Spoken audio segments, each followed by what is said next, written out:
everybody. It is so good to be back. This is the Dish Pig,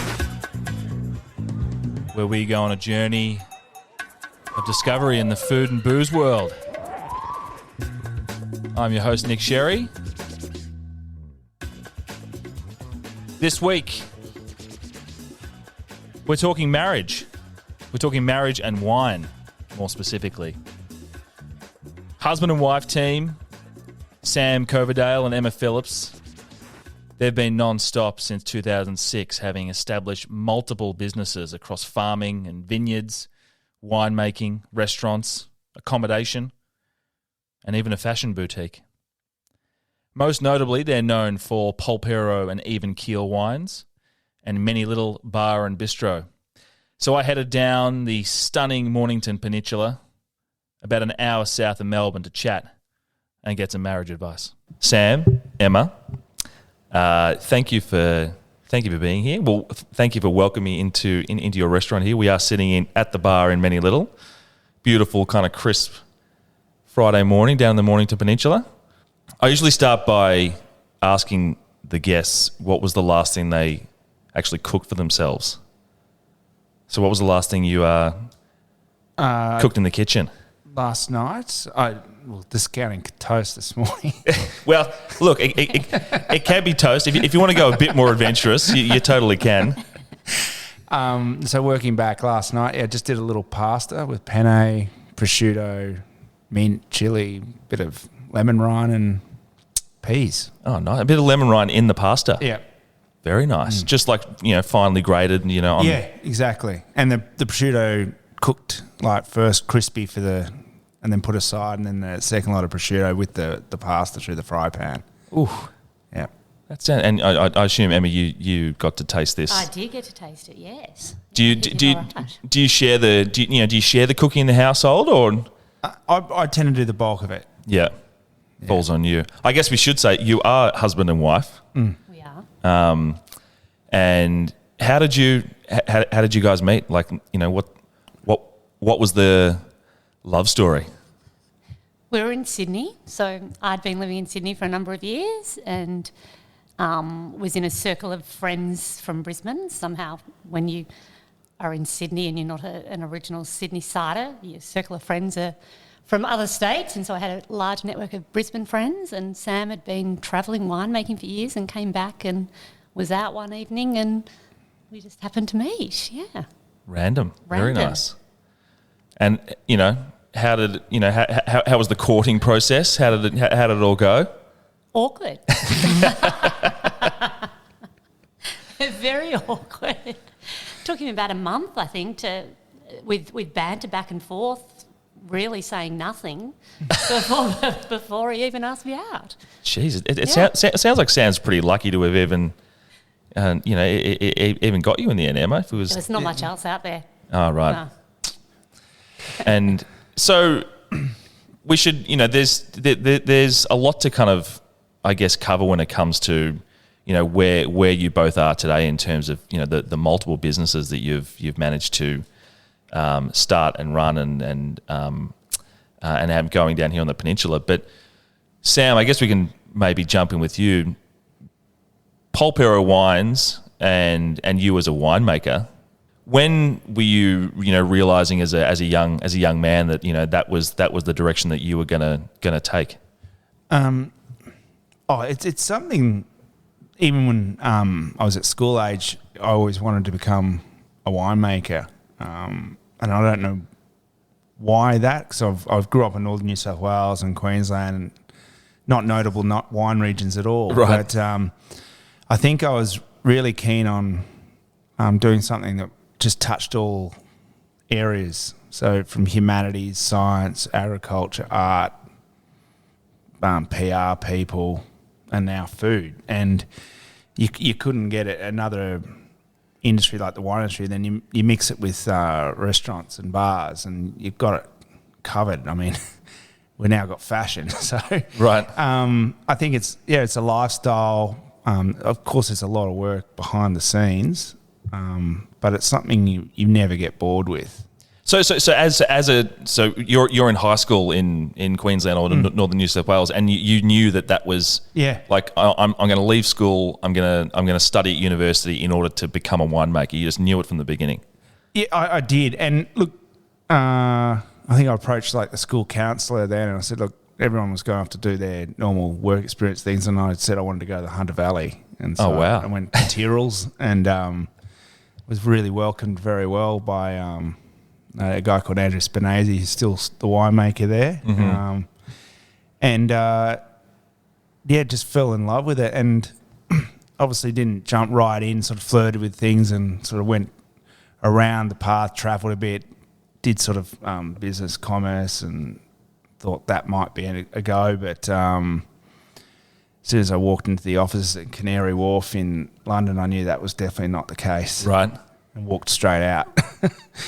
Wow. So like the corporate world was not going to be for you. No, I didn't even get offered a job. I blew it.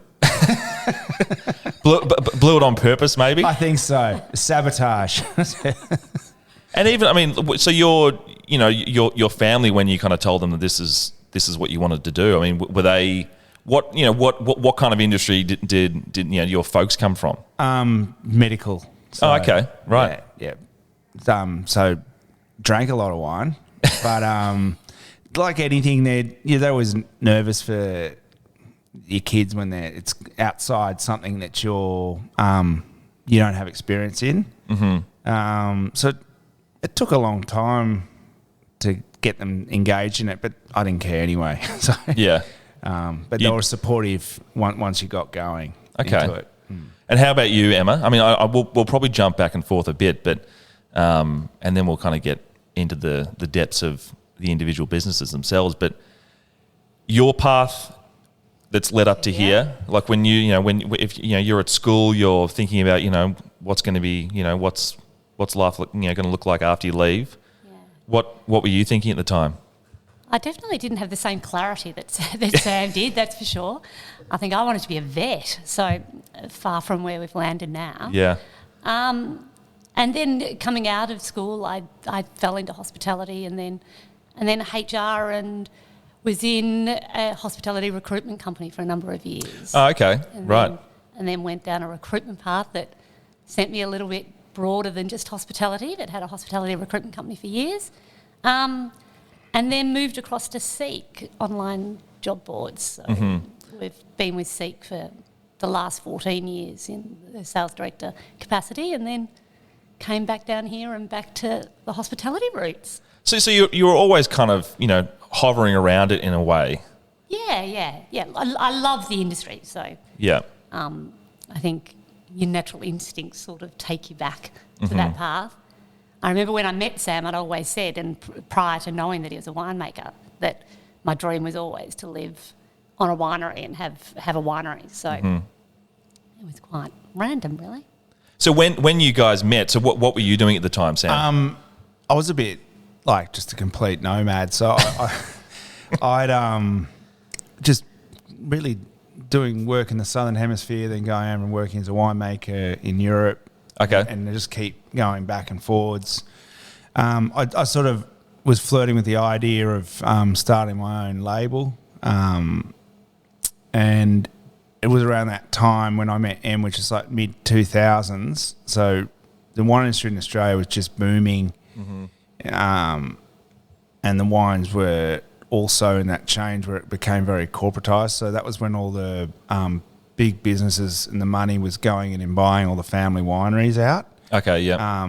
And all the big breweries, and then coming over and the whole thing was consolidated. Everything was going down a very mass-produced avenue, and it was just such a contrast for what I'd been working with in Europe that I knew that, I mean, if I could have got my creative stimulation by working for another person, I probably would have, but I just realised that there is no one out there in Australia at the moment that I really wanted to work for in those mid-2000s. It was really quite bland.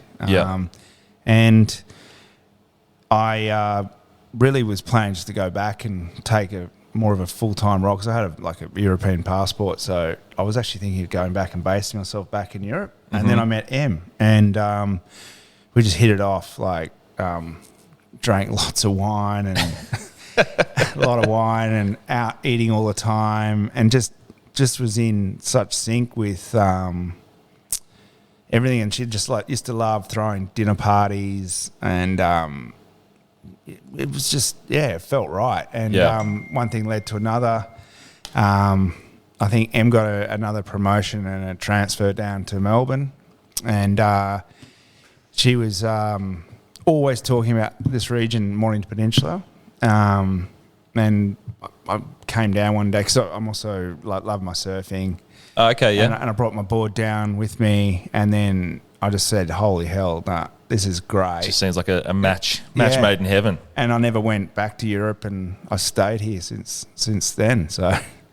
And I mean, talk us through that process of, and this obviously leads on to the creation of Polperro, but what how do you even go about finding a location, setting up setting up a winery? It's where do you start?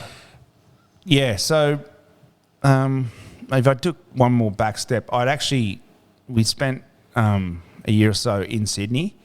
Before we moved down to the Mornington Peninsula, and at that time I actually launched a label called Even Keel, which was all around, and it's still existing now. It's just about celebrating individual wine regions, cool climate wine regions, and at that stage I was just concentrating on cool climate regions in New South Wales, and I did a little bit of Clare Valley, and that was like a Tumbarumba, and Chardonnay from Tumbarumba, a Shiraz from Canberra, a Riesling from Canberra, and then it was very virtual. So I think that's how you start off. Or at that time in mid-2000s, that's when the whole industry blew up, and everyone was going bust, and the big wine companies were ripping up all their grape contracts with everyone. Oh, okay. And so there was all these amazing vineyards with no home for their fruit, and they were very happy. Before then, they didn't want to deal with any small guys. Like, they just want to sell big parcels of fruit and be done with it. But they were happy to be pestered by small guys like myself, who were happy to buy a few tons to get going. And that's how it started. So literally all the grape contracts I had, or purchases I should say, were with old growers from Hardy's, the Hardy Wine Company. Then I think it was like BRL Hardy back then. It's now Accolade, I think. They were all pulling out, and so it was a great time to get going. Yep. And then all I did was lease a bit of space in a winery in Barrel, which was like 50 minutes out of Sydney against traffic. Used to ship all the fruit there and make it during the week, and then be back up in Sydney, and I just load the wines up and just go around all the restaurants and just knock on the door. And I was going to say, it's a pretty organic start to the start to the journey, really. And move the first vintage, realised you had a little bit of money left over, roll it back in, and it just kept going like that. Yeah. It could have continued like that, but then we moved down to the Mornington Peninsula and just wanted to get a bit more serious. I think I got frosted out in the second year that I did it, so I actually didn't have a lot of wine in the second year, and I realised, look, if this is going to be sustainable and long term, I'm actually going to have to put a little more skin in the game. Yep. And that's when I moved down here, and again, the industry was still in a real state of flux. So down here, Foster's were the main sort of guys. So they'd come in and bought up a bunch of the local... had all the contracts. I think to Gallant back then was of course, really big.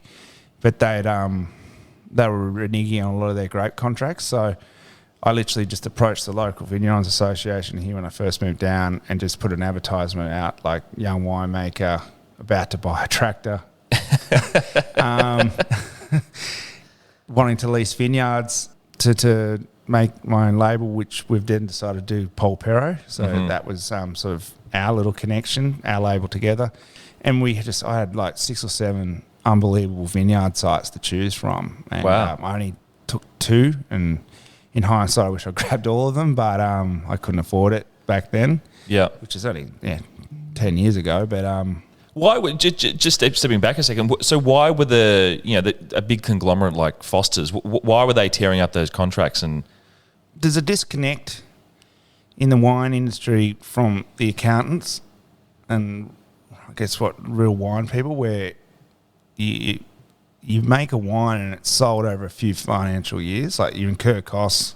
Okay, yeah. One financial year, it's sitting in the winery for that next financial year, and then the third financial year it's out in the market, and it looks ugly on a balance sheet. So, Gotcha. Okay. and I think when they feel their stock levels are too high, it's just let's cut production off, and then you got this lag, and that's just agriculture though as well. It's always it's very messy. Yeah.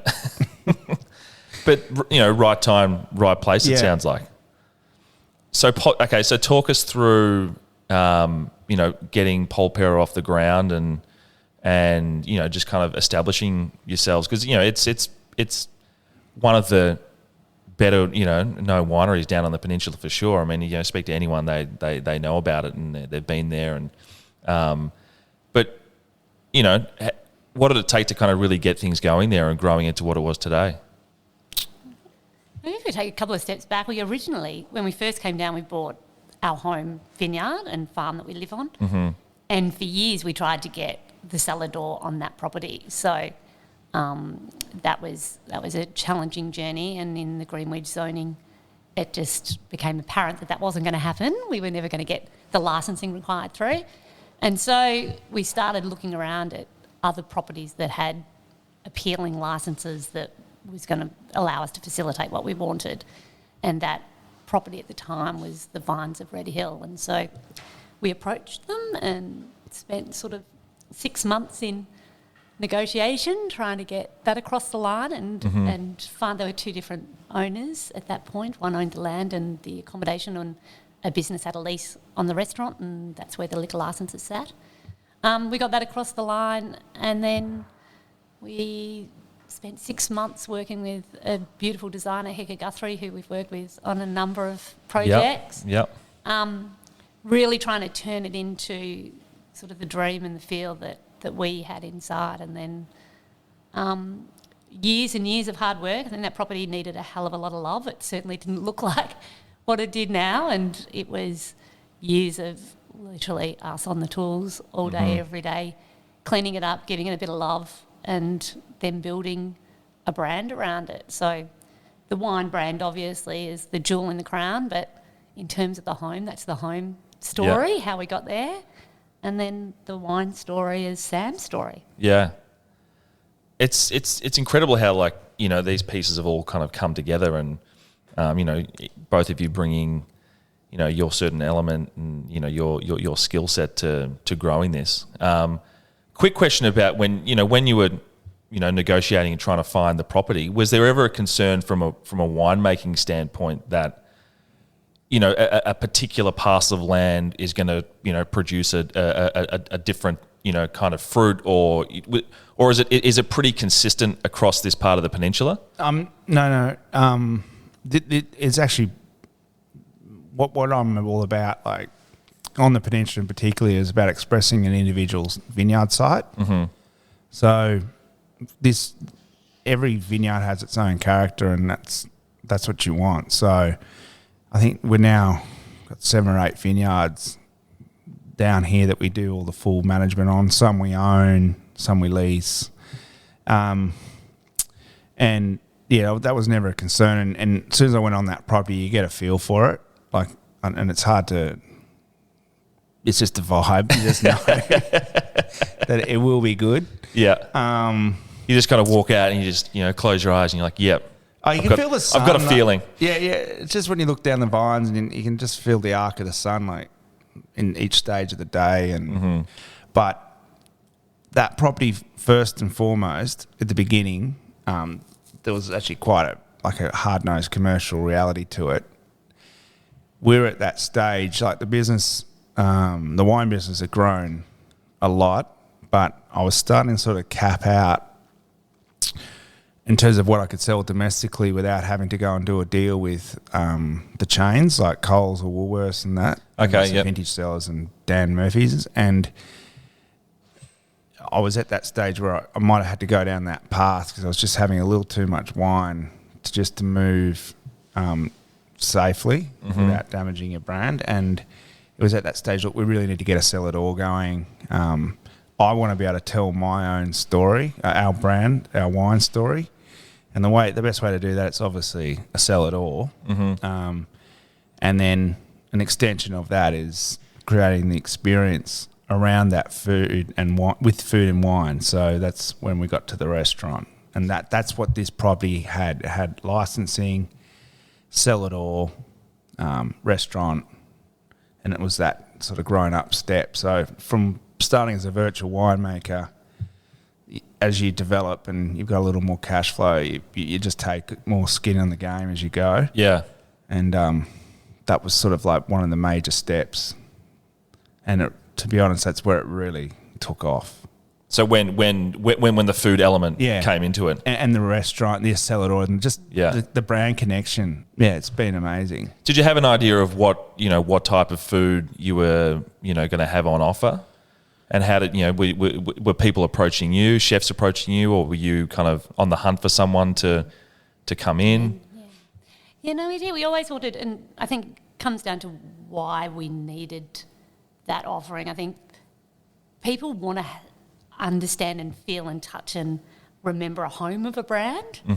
And so we sort of needed to create a home of the brand. We had a home of the brand at home, but they're not coming to that. And so you get a far deeper, more emotional connection to a brand if they can physically experience it themselves. And so it was sort of a critical next stage. And then I think we knew what we wanted to create, and that all came into the brief with Heckers. We were very big. We were like the one in our group that always had everybody at their house when we lived in Sydney. It was just, you didn't even invite people over. Everybody just knew. They just turned up and there'd be food and there'd be wine and there'd be some fun. And so we wanted to create the environment that was very similar in our restaurant establishment. We wanted it to feel like you were welcomed into our lounge room, and it was beautiful, nourishing food that you could celebrate, have fun with wine. Beautiful and elevated, but not stiff. Still really delicious, and really exciting. And so we were very clear that's sort of the angle we wanted. And back in those days, we had a really lovely relationship with a local chef, Andy, who owned the Long Table, which is now Many Little, and he was incredibly talented. We had a lovely relationship. Him and his wife Sam catered our wedding at home on the farm for us only a couple of years earlier. Oh, lovely. We had been in dialogue with him, and he wanted to come across and start with us. And so it started pretty organically like that. It wasn't a matter of advertising. And then as we grew and situations changed, his situation changed, we then just sort of had a little bit more of a reputation, and it's a lot easier to find talent when you've got a proven experience. And then we just sort of naturally took a couple of steps, and we've really only had sort of 3 chefs lead the kitchen in the years that we've been there. And we now have Michael, and he's been with us for a number of years, and he's doing an exceptional job, and we're really wrapped with where we've landed. So what, I guess, this region itself, how would you say it's really kicked on and developed since you first opened the cellar door at Polperro? Well, I think when we started, so that was 2014, there was a core group of like winery restaurants that were really making a good go of it. Like I think 10 Minutes had really really put that whole like restaurant winery scene that really got it going. And then Montalto was always bubbling away, and they've always been incredibly solid. I think Port Phillip they were opened up by then as well. So They'd done that big, they had big development, yeah. And then Pringa's always been a stalwart. Like there was guys doing it, and we might have been, I'd say, the second wave. Yeah. And then literally from then everything just escalated. It was then you had Jackalope and Point Leo Estate and like the big bucks really started to roll through. Yeah. And but it's all adds to the diversity of the area. Like it is such a condensed little area, and it's done so much for the region. It can't be underestimated. You go anywhere in the world and the amount of hatted and well-recognised restaurants and individual experiences. Now you've got breweries, distilleries. It's amazing. Like, and the employment that we create for the local areas is shouldn't be underestimated. And I think the local council's been given a gift here. Yeah. Do you think is it seasonal down here at all, or because I guess we should kind of describe, like Red Hill and the Mornington Peninsula it's a pretty unique, because you feel like you're in the middle of the country, but you're 10, 15 minutes away from a surf beach or a beach on the bay. But it feels like it's great in the summer, it's great in the winter, it's great year round. Do you see a bit of a dip at all in terms of, how busy you might be at the cellar door or the restaurants, anything like that? You see spikes more, don't you? It's definitely changed over the last sort of 3 to 4 years, though. Mm-hmm. We've definitely moved from, everything was geared around summer, and obviously it's a lovely... And the weekends. A lovely little area in winter, but it's far more consistent in the last couple of years. Like, literally your 4 weekends in advance, every single weekend. But without a doubt, those 3 weeks in January, they still go absolutely nuts. So there is a massive spike those 3 weeks, but... It's not feast and famine like it used to be, without a doubt. You've got enough business to have a really great core business all the way through the year. Mm-hmm. And then you just gear yourself for 3 weeks to go as hard as you can. But, yeah, very different to what it was 4 to 5 years ago. And a lot more people are living down here full time now. Mm-hmm. And so midweek's a lot more solid. People are genuinely living here, and... It's never been overly touristy, so we haven't had that impact of international tourism and borders are closed and things like that. It's always been a bit of a playground for people living in Melbourne, and now actually relocating down to here. There's the whole wave of people really selling their houses in Melbourne and making their main home down here. Yeah. So, and when did you kind of, because it's interesting how your business has grown, because you moved into accommodation as well on the vineyard, right? Yeah, and that was existing, and it was an opportunistic thing, and it balanced the books out and pretty much covered the mortgage. So it was a need for it. Like there's not enough accommodation down here. Mm-hmm. Like you've got the RACV club now, which is amazing, but that can get booked out with all conferences. You've got Lindonderry, which unfortunately good for them, but it's all conferences pretty much. Okay. So there's not a lot of just boutique accommodation for people really, down here on the weekends and short breaks. And they're the ones that come and dine in your restaurants. Yeah. And the cellar doors. And did you ever kind of, as you kept expanding, did you ever kind of, take a minute and be like, shit, like, is this getting too big? Are we going to are we... It happened this morning. What? When I burnt the toast. It happens every day. You have those moments. Oh, Christ. Too much input. But you just keep moving forward. Well, everything happened organically. Like we're not ones where we had this big picture and a plan of it's going to be this and then this and then this and then this. Mm-hmm. None of that ever happened. It literally was, we kept growing, opportunities presented themselves, or we got a bit excited about something, or we got a bit bored, or we're so invested in being in this community now. There were things that we lacking. miss that we used to have when we were in town. Yeah. We go, we're not going anywhere. So let's just create it ourselves. And so everything that we've done has sort of come about that way. So it's come as a passion as well, and it's something that you're excited to do. So it doesn't feel as hard building it. Operationally, when there's so many different aspects and so many different teams and things and so many elements, whether it be agriculture or customer experience or whatever, then there's the sort of escalation of the amount of input that comes in all day, every day, and the number of things that can go wrong all day, every day gets amplified. And so some days we go, oh, God, really? We just have one less. That'll be so much easier. And then the next day we get so excited, go, oh, God, they're so good all together. How fun is this? So it doesn't last long. You mentioned, when things can go wrong, because, yes, things have grown very organically for you guys. And, I mean, at the moment, it almost seems too easy. So you need it. So what's crew in the house? What's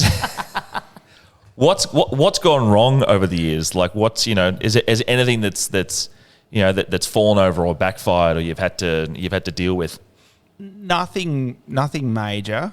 They're just, and not having pride. Like, I've always, and I think the fact that I've never worked in hospitality, and you don't have preconceived ideas, and I just try and keep a very open mind and about how to go about things. And I think we've always approached that attitude, like, if it hasn't worked, let's just change it and refine it and constantly tweak things and get better systems and constantly improve and take feedback as well, as much as you can.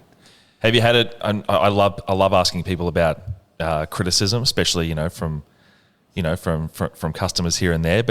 And I'm not saying you have to give us your top 3 worst reviews on Yelp, but how do you take that into account when someone might not have a great experience? And it could be, I'm not saying it's your fault or their fault, but is that it stings? It hurts because you put so much effort in, and all the team. I feel really, there's so many moving parts. Like, I'll just talk about the restaurant. I won't talk about the wine side of things, but there are so many moving parts to get right in a given service, and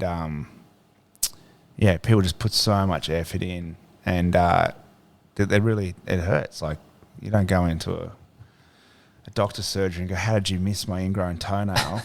I'm going to TripAdvisor. But for some reason, hospitality is just right in the crosshairs. It's just ridiculous. Yeah. Like, everyone's everyone's a critic. They are, yeah.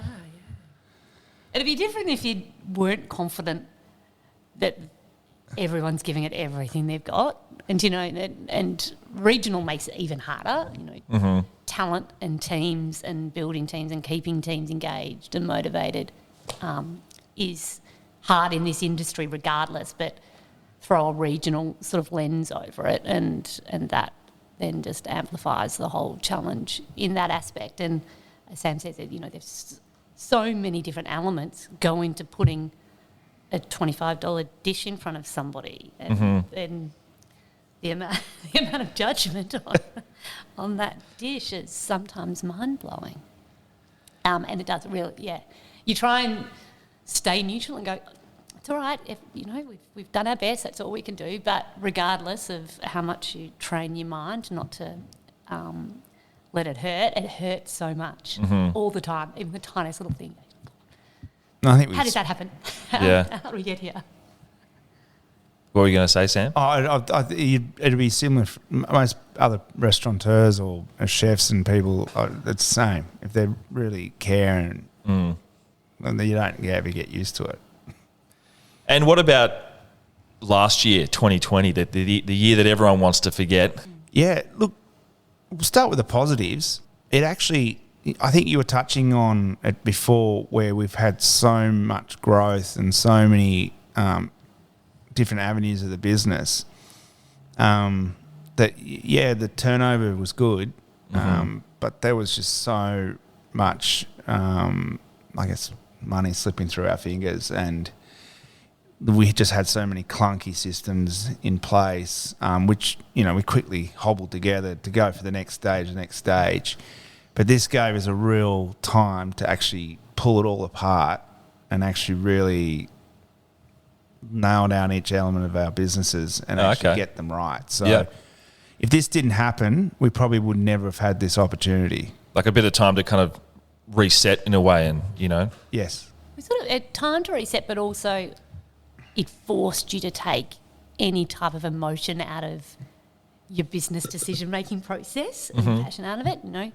If there were lines of business that were clearly not making money, but, you'd fight to keep them for an irrational reason because of history or something, you just had to be ruthless. It was like, we either clean this up or the doors don't open again. So, really changing the way we think about the business structure, the business models, the different lines of business that were working, that weren't working, talent, like everything.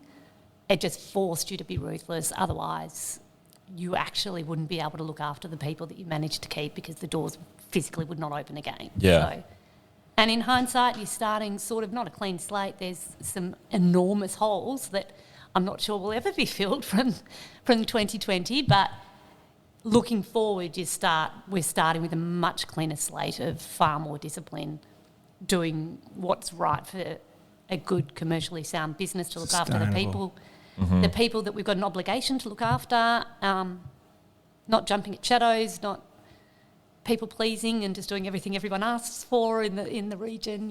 If it doesn't make sense, if you can't make it pay and it doesn't cover cost, then we physically can't do it. And having the courage to actually make those decisions, but then also stand behind those decisions when pressure gets put on you again to do things that that the community would like. That I think it's been a really good learning experience for us.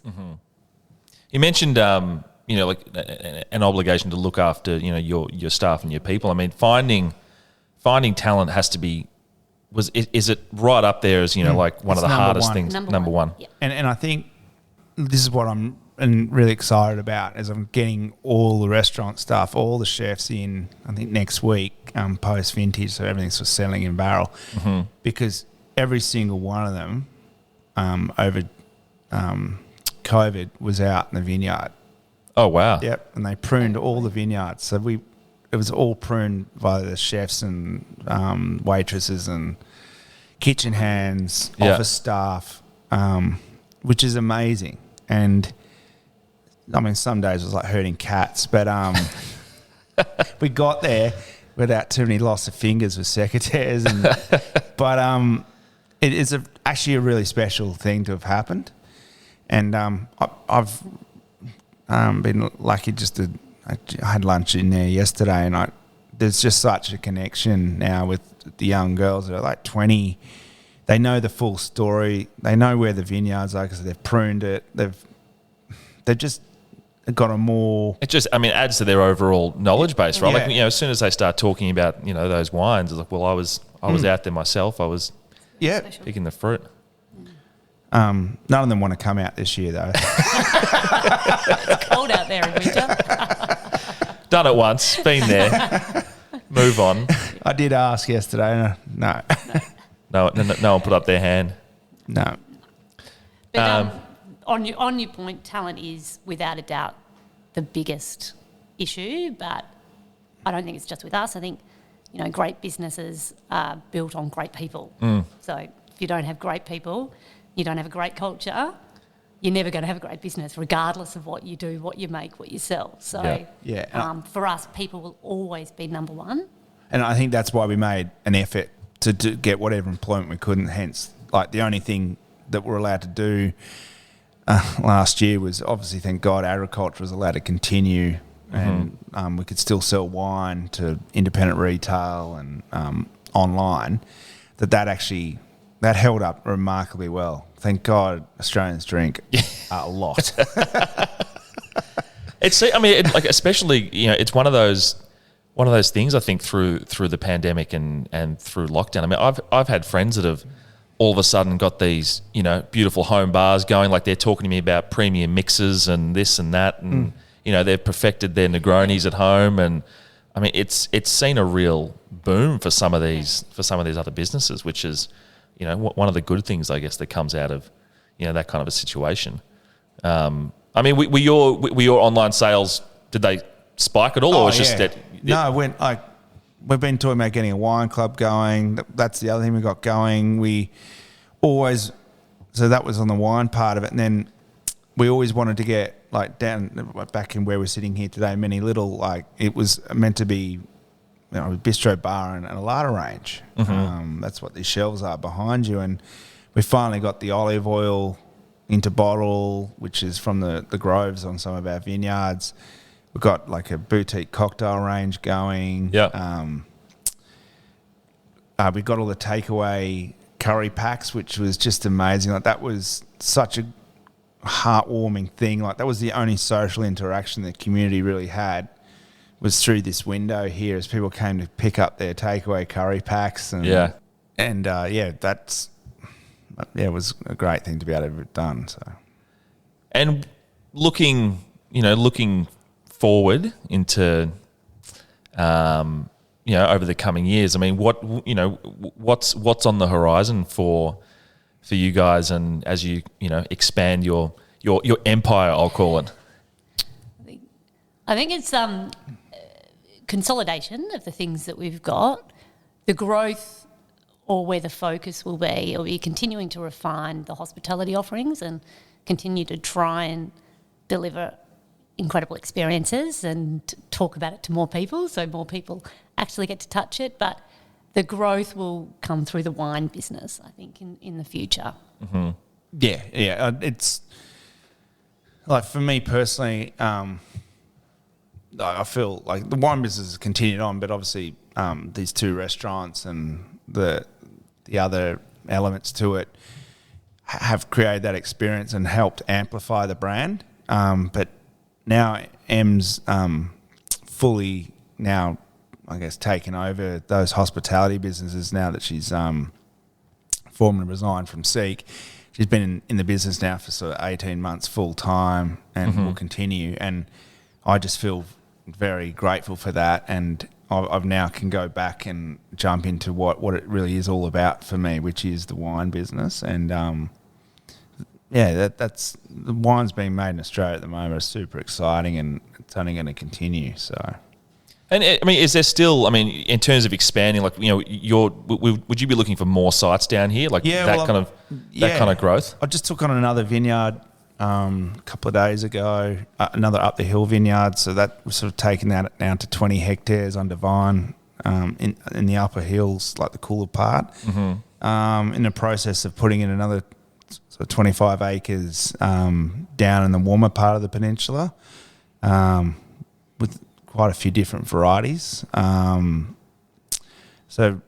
I'm sort of growing that side of things, but then I'm really going to go back out and get Even Keel, the original project, going properly again. Yep. And just go out to all the different Victorian wine regions and just expand that. So there's opportunities as long as the quality never drops, and I'm really happy with the wines that are being made. It's not I don't have silly case numbers or sales targets. I just don't operate like that. It's more, I'm interested in this project. I'm interested in this vineyard. I like the wine from it. Now I'll just work out how to sell it. Sounds very simple. Well, thank you both for sitting down with me and sharing your story. And sharing your love story. You were still together. That's the important thing. It's like, overall, how are things going? We're still married. We're still married, yeah. Still married. But yeah, thank you so much for sharing your story, and thanks. Really appreciate it. Thank you. Thank you. Thank you.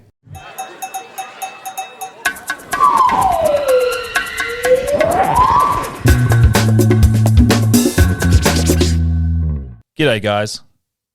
Thanks for listening.